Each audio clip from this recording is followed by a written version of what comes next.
तुर्की की aviation services company चेलेबी का भारत में लाइसेंस रद्द, जानिए कंपनी के लिए कितना बड़ा झटका। भारत के विमानन सुरक्षा नियामक यानी bureau of civil aviation security (BCAS) ने गुरुवार को तुर्की की airport ground handling company Celebi airport services India की सिक्योरिटी क्लियरेंस को रद्द कर दिया। चेलेबी एयरपोर्ट सर्विसेज इंडिया ने बयान में कहा है, ये वास्तव में एक भारतीय उद्यम है जिसका नेतृत्व और प्रबंधन भारतीय पेशेवरों द्वारा किया जाता है, और ये किसी भी मानक से तुर्की का संगठन नहीं है। भारत की ओर से यह कदम ऐसे समय उठाया गया है जब तुर्की ने पाकिस्तान में भारत के हवाई हमलों की निंदा की और पाकिस्तान का समर्थन किया।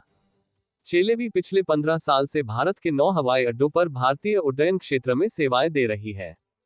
नागरिक उड्डयन मंत्री के राममोहन नायडू ने कहा, राष्ट्रीय हित और सार्वजनिक सुरक्षा सबसे ऊपर है और इससे कोई समझौता नहीं किया जा सकता। नागरिक उड्डयन सुरक्षा ब्यूरो (BCAS) ने एक आदेश में कहा, राष्ट्रीय सुरक्षा के हित में Celebi airport services India private limited के संबंध में सुरक्षा मंजूरी तत्काल प्रभाव से रद्द की जाती है।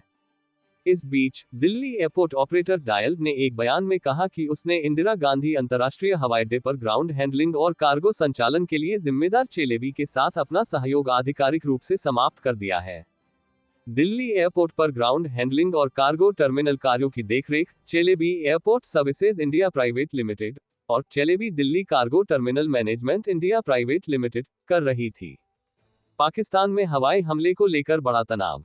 22 अप्रैल को जम्मू कश्मीर के पहलगाम में पर्यटकों पर हमला हुआ था जिसमें 26 लोग मारे गए थे। इसके बाद भारत और पाकिस्तान के बीच तनाव बढ़ गया।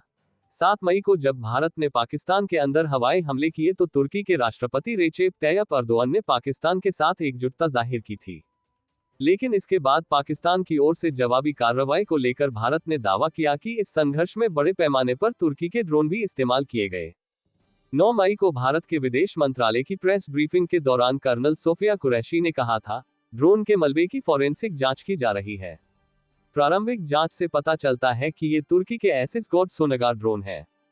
इसके बाद भारत में तुर्की के सामान और पर्यटन का बहिष्कार करने की अपील की जाने लगी। कुछ ऑनलाइन ट्रैवल पोर्टल और एसोसिएशन ने भी लोगों से तुर्की न जाने की एडवाइजरी जारी की। चेलेबी एविएशन इंडिया ने क्या कहा?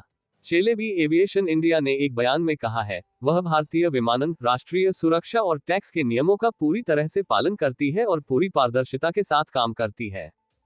पीटीआई के अनुसार बयान में कहा गया है कि कंपनी ने स्वामित्व और संचालन के बारे में सभी आरोपों को खारिज किया है और देश के विमानन क्षेत्र के लिए अपनी दीर्घकालिक प्रतिबद्धता जाहिर की है।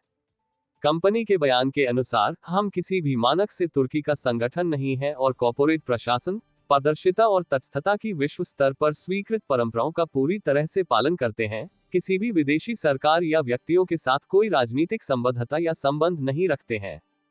चेलेबी के एक पूर्व अधिकारी ने कहा कि BCAS द्वारा सुरक्षा मंजूरी रद्द करने से कंपनी को बड़ा झटका लगेगा।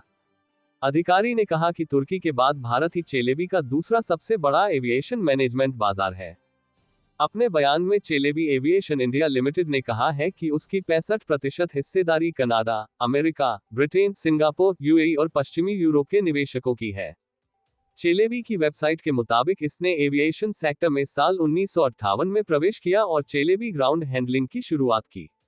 यह तुर्की में निजी क्षेत्र की ग्राउंड हैंडलिंग सर्विस की पहली कंपनी थी। एक्टेरा ग्रुप की वेबसाइट के मुताबिक यह मूल रूप से तुर्की में निवेश के लिहाज से सबसे बड़ी प्राइवेट इक्विटी फंड है। इसके अलावा, कंपनी के बयान के अनुसार तुर्की की हिस्सेदारी केवल कंपनी के संस्थापक सेलेबियोग्लू परिवार के सदस्यों, कैन सेलेबियोग्लू और कैनान सेलेबियोग्लू तक ही सीमित है। इनमें से हर एक के पास 17.5% हिस्सेदारी है। चेलेबी का कारोबार। चेलेबी कई हवाई अड्डों पर ग्राउंड हैंडलिंग और कार्गो मैनेजमेंट की सेवाएं देने वाली एक बहुराष्ट्रीय कंपनी है। कंपनी की वेबसाइट के अनुसार तंजानिया, जर्मनी, हंगरी, भारत और तुर्की समेत दुनिया के 43 हवाई अड्डों पर अपनी सेवाएं देती है। ये भारत और यूरोप की सबसे बड़ी स्वतंत्र ग्राउंड हैंडलिंग कंपनी है। पूरी दुनिया में इस कंपनी के 13,000 कर्मचारी हैं।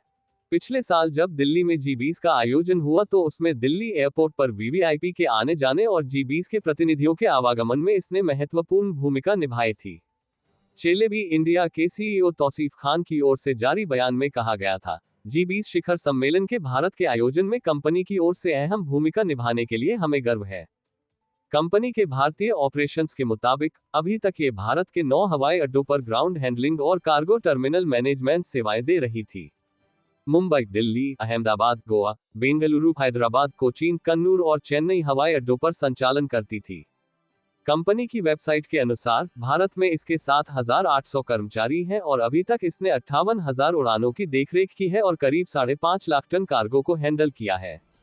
दिल्ली अंतर्राष्ट्रीय हवाई अड्डे पर Celebi Delhi cargo terminal management India के रूप में ये कार्गो सेवाएं दे रही थी।